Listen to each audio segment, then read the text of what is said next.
तर सर्व शेतकऱ्याला सर्वप्रथम सांगतो, दुष्काळ हे मनातला काढून टाका. दुष्काळ वगैरे काही पडणार नाही.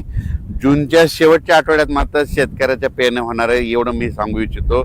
काही जणांच्या जूनच्या शेवटच्या आठवड्यात होईल आणि त्याच्यातून जर काही शेतकरी उरले तर 10 जुलै ते 15 जुलैमध्ये पेरण्या होतील.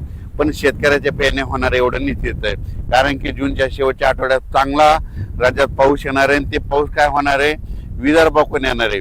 काय असते माहिती आहे का, तुम्हाला सांगू इच्छितो की मान्सून केरळमधून दाखल झाल्याच्या नंतर पुढे सरकारल्याच्या नंतर महाराष्ट्रात दाखल झाला आणि त्याच्यानंतर स्थिरावला आणि असं उभं वारं सुटलं की काय होतं, मग पाऊस काय होतं, मग पूर्वेकडूनच पाऊस येत आहे.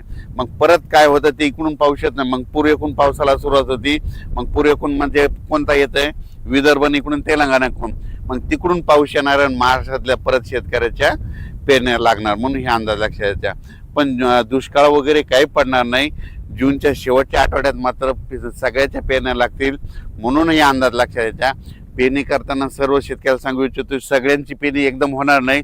काही ठिकाणी 21 जूनला पाऊस पडेल, कुठं 22ला पडेल, कुठं 23ला पडेल, काही भागात 24ला जाईल, कुठं 25ला जाईल, कुठं 26 जूनला पडेल, काही ठिकाणी 27, 28, 29, 30, काही ठिकाणी 1 जुलैला पडेल, कुठं 2 जुलैला.